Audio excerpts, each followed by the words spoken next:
Merci de nous retrouver au cœur de cette interview exclusive que nous accorde l'ambassadeur des États-Unis au Cameroun. Avec Peter-Henri Ballerin, nous allons en un quart d'heure parler essentiellement de la coopération entre les États-Unis et notre pays, précisément des relations économiques et commerciales, le climat des affaires et la coopération sanitaire. Excellence, la relation entre le Cameroun donc et les États-Unis dans de nombreux domaines a considérablement été renforcée ces dernières années. Lors d'une sortie à Yaoundé récemment, vous estimiez les échanges commerciaux à 366 millions de dollars, donc un peu plus de 213 milliards de francs CFA, donc une augmentation de 32% par rapport à 2017. D'entrée, êtes-vous satisfait de ce niveau d'échange? S'il y a des points à améliorer, ce seraient lesquels? Bon, d'abord, je ne suis pas satisfait avec ce niveau. Je crois qu'avec tout le potentiel que le Cameroun a, nous pouvons faire beaucoup plus, le double, le triple de ce que nous faisons maintenant. Je voudrais essayer d'encourager l'investissement américain ici au Cameroun et approfondir les échanges commerciaux avec nos deux pays, entre nos deux pays. Alors, en termes d'échanges commerciaux, quels sont les domaines cibles prioritaires pour votre pays? Bon, bien sûr, mon travail, c'est de vendre plus de produits américains ici au Cameroun et je crois qu'avec la classe moyenne grandissante, le goût des produits américains augmente et je crois qu'il y a le potentiel d'accroître les exportations vers le Cameroun. À la fois, c'est important d'encourager les exportations camerounaises vers les États-Unis et avec le bureau de USAID de l'Afrique de l'Ouest à Accra, nous organisons des formations ici pour comment vendre plus aux États-Unis. Alors, mais comment expliquez-vous cet accroissement des investissements? Vous dites que c'est l'environnement sociopolitique, le climat des affaires, la découverte de nouvelles ressources du sous-sol camerounais? Bon, je crois que le Cameroun est riche en beaucoup de ressources naturelles et il a un potentiel important dans le domaine hydroélectrique. Il y a beaucoup de potentiel dans ce pays. Alors, chaque année, le CBF, le Cameroun Business Forum, vous le savez, cet espace d'échange entre le secteur public et le secteur privé, se réunit pour faire une forme d'évaluation de l'environnement des affaires. Quel regard vous jetez dans cet environnement, que ce soit sur le plan juridique, sur le plan des échanges? Est-ce que vous estimez qu'au Cameroun, un investisseur qui arrive peut s'épanouir librement, sereinement? Non, il y a beaucoup de défis actuellement au Cameroun et les investisseurs américains sont comme les investisseurs camerounais ou des pays tiers. Ils cherchent la certitude, n'est-ce pas? Ils ne veulent pas des mauvaises surprises. Donc, je crois que l'inviolabilité des contrats est très important. Un système juridique indépendant et fort et sans corruption. La fiscalité qui est facile à naviguer avec transparence. Ces choses sont très importantes pour les sociétés américaines. Et je crois que avec du travail, et ça prendra du travail, le Cameroun pourrait éventuellement encourager davantage de sociétés américaines ici. Une esquisse d'évaluation, éventuellement des pertes que les entreprises américaines subissent au regard de tout ce que vous venez de décrire comme frein à l'épanouissement de ces entreprises-là sur le plan des affaires? Je crois qu'il ne faut pas surestimer le risque, mais le risque est là. Et si vous comparez le Cameroun avec d'autres pays en Afrique subsaharienne, au point de vue, par exemple, la corruption, vous êtes un des plus bas. Et je crois qu'il faut faire un effort pour encourager la transparence dans votre économie.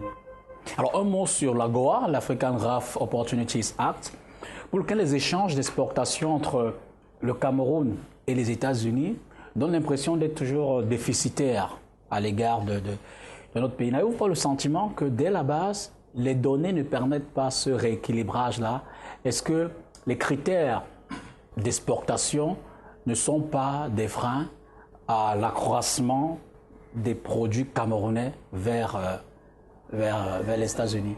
Oui, l'acte sur la croissance et opportunités en Afrique, AGOA, est un système unilatéral pour encourager les exportations africaines vers les États-Unis, qui à peu près 6400 produits qui pourraient entrer en franchise de droit dans le marché américain.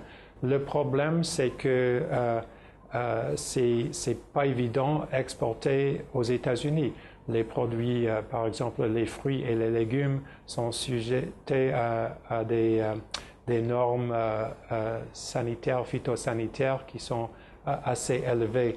Donc, nous avons un bureau du US département d'agriculture à Dakar, et eux aussi, ils viennent de temps en temps faire des formations pour comment mieux exporter aux États-Unis. Je ne veux pas dire que c'est impossible d'exporter aux États-Unis, pas du tout, mais il faut être conscient et travailler, et ça peut prendre du temps pour arriver à avoir la possibilité d'exporter.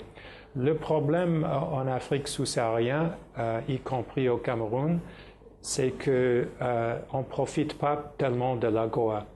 Et c'est surtout pour le Cameroun, c'est surtout le pétrole, les exportations de pétrole qui n'aident pas tellement le pays.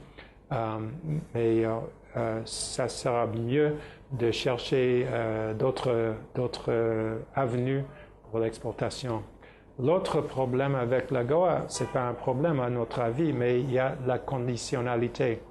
Et quand il y a un problème avec les droits humains ou l'espace politique dans un pays, on risque de perdre la possibilité d'exporter aux États-Unis à travers AGOA.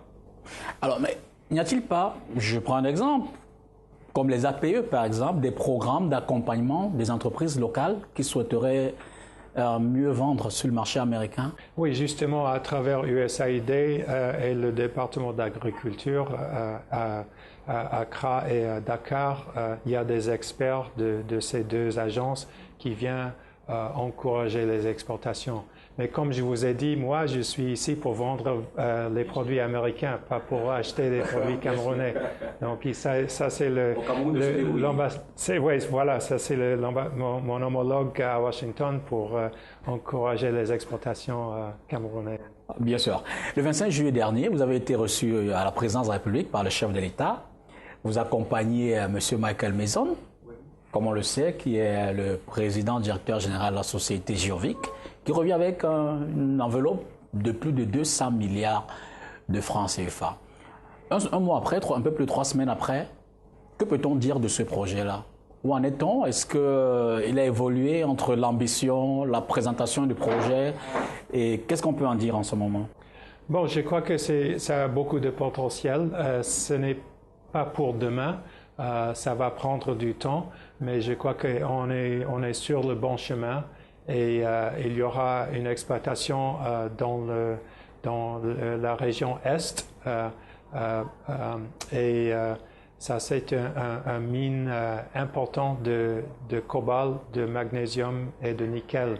Et ils vont transmettre ces minéraux au port de Kribi pour les faire raffiner avant d'exporter à l'extérieur. Et je crois que ça sera une très bonne chose pour l'emploi et pour la fiscalité du gouvernement camerounais et aussi pour les États-Unis. Mais vous le savez, il y a déjà eu une tentative de lancement de ce projet en 2013. Quelles sont les garanties aujourd'hui pour être certain que c'est le bon départ? Bon, il n'y a jamais de garantie, mais le problème avant, c'était que le cours de cobalt était assez bas. Donc maintenant, le cours est plus élevé. Aussi, ils ont trouvé une méthode pour exploiter qui est rentable au prix plus bas. Donc, ces deux choses ensemble, ils pourraient exploiter plus facilement et plus vite. Alors, pour finir avec ces questions commerciales, hein, on observe au Cameroun une avancée assez importante de la Chine dans les échanges. L'Union européenne, évidemment, se repositionne aussi, mais il y a d'autres pays, la Russie, qui profitent du marché. Les États-Unis redoutent-ils ces autres concurrents-là sur le marché camerounais? Je veux dire, avez-vous le sentiment que vous avez finalement l'espace que vous souhaitez, ou vous voulez encore plus, des parts de marché que les autres occupent? Bon, je crois que on ne fait pas d'illusions. Il faut travailler, il faut soutenir les sociétés américaines, mais nous pensons que la compétition est bonne pour le Cameroun et le Cameroun doit choisir des sociétés et des pays avec qui il travaille. Et il faut se méfier des sociétés et des gouvernements qui essayent de prendre avantage. Et moi, je crois personnellement que les sociétés américaines sont bien de travailler avec et le transfert de technologie est bien. La formation non seulement de la main-d'œuvre, mais aussi des cadres camerounais est un atout et nous faisons beaucoup pour le pays à travers ces investissements privés. C'est dit que vous doutez un peu de la qualité des autres produits vendus par les autres pays. Je n'ai pas dit ça.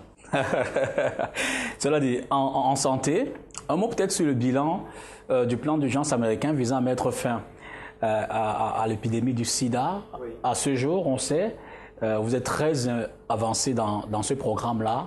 Qu'est-ce qu'on peut en dire? Quel bilan vous en faites? Bon, pour notre coopération, la santé est un des plus importants volets. Nous pensons que aider le peuple camerounais est notre objectif le plus important.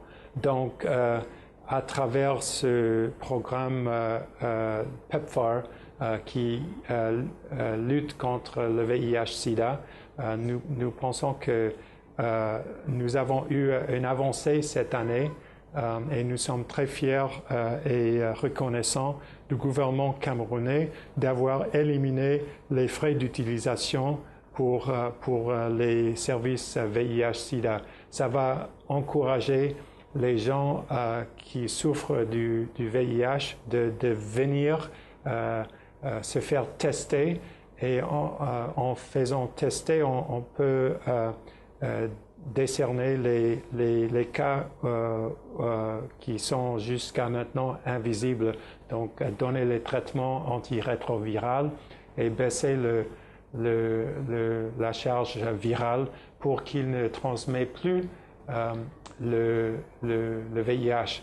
Si on arrive avec ça en 2021, on pourrait combler le problème et arriver à un contrôle de l'épidémie.